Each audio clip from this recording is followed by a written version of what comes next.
I've done well over 300 and some odd projects.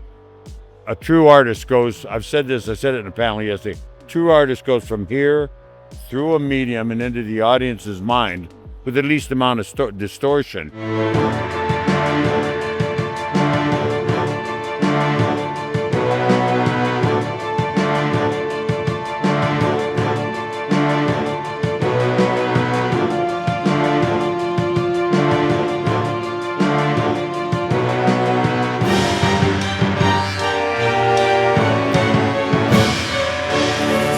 So, you have played some unforgettable villains and tough guys in films over the years. What is your secret to bringing such intensity to your roles? I'm well trained as an actor.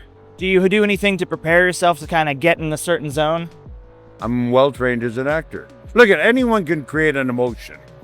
Acting's being able to find that emotion and do it over and over and over again. Sometimes you might have to do 14 takes because they want a medium shot, a close-up, a wide shot.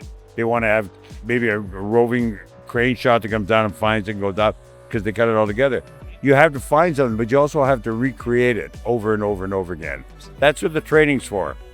You know, would you want to be on an airplane with a guy that just has a knack for flying? Fair. Or do you want to know how somebody can take off and land 7,000 times in a row without any incident? You gotta learn how to do that. You gotta train for that. Learn how to do it before you do it. No, I did. I was a writer, precocious young kid. I had my first play produced when I was 15.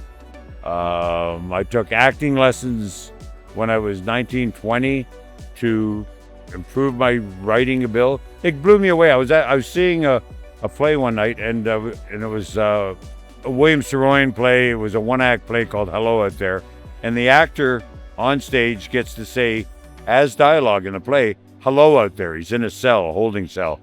And he said it like 14, 16 times through. And I remember sitting here thinking, wow, he's doing a really good job. And then it hit me, like, how the fuck did William Saroyan know that he could write that dialogue for an actor? Because it's not natural. It's not natural dialogue. And I went, oh my God.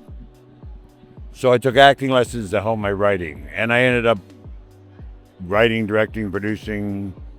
And with such a varied career, is there something you haven't done yet that you would love to do? Either a role to explore or a position on a film? No, I just keep working. You know, my dad said I was a whore. I've told this story a few times.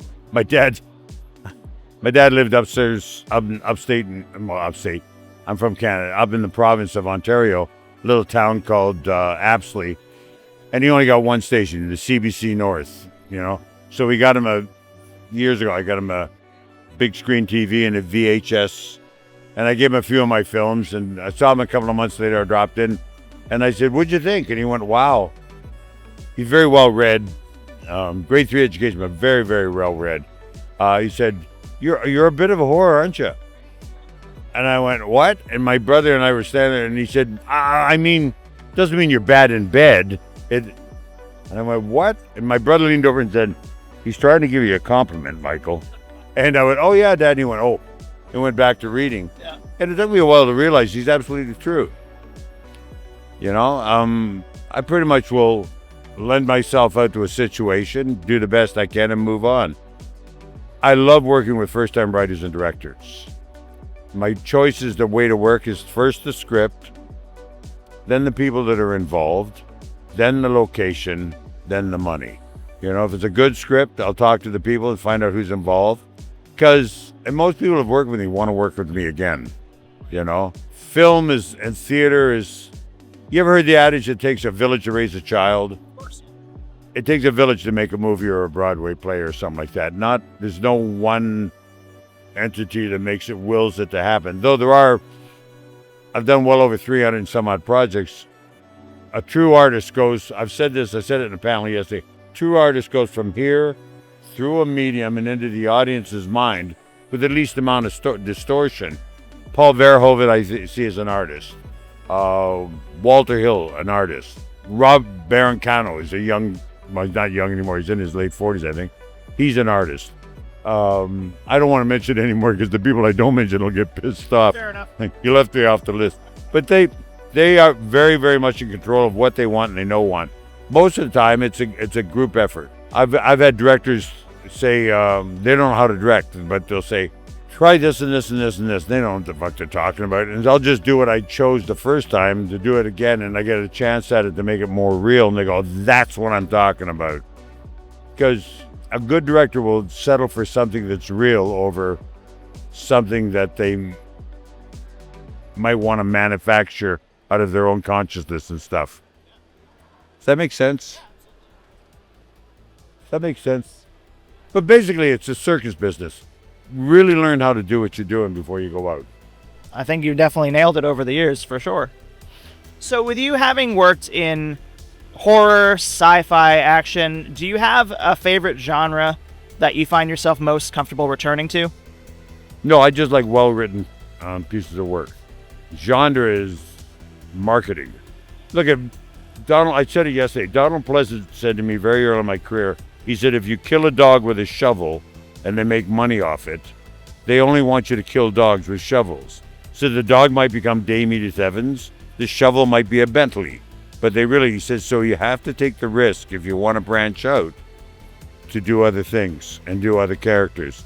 Because it says this is not a cheap market and nobody really wants to take financial risks. They want something that's a proven product, and so I'll do these very evil mother effers for big money, and then I'll go off and play priests and teachers and doctors and lawyers and Indian chiefs, and I'll do those in independent films, and I love acting.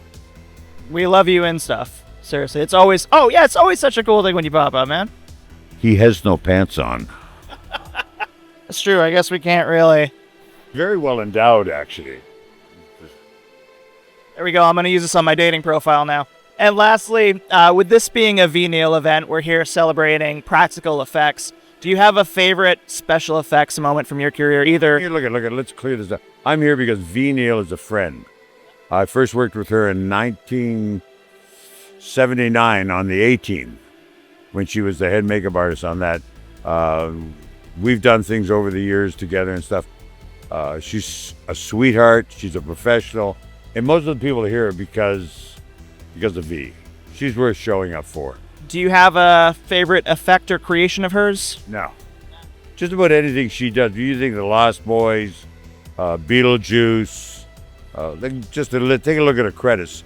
Everything she does has a certain amount of artistic quality to it, and competence. It's not just, she isn't making this shit up on the run. She knows what she's doing. I love V very much. I'm a big fan of hers. Well, thank you for taking a minute to talk with me. It's been a pleasure. Ryan, it's a pleasure. Pleasure, man. Thank you so much. Sure. Thank you for clicking on our video, everybody. If you like what you saw here, please make sure you like the video and subscribe and share with your friends who like this sort of content. JoBlo remains an independent company, and we appreciate all of your support.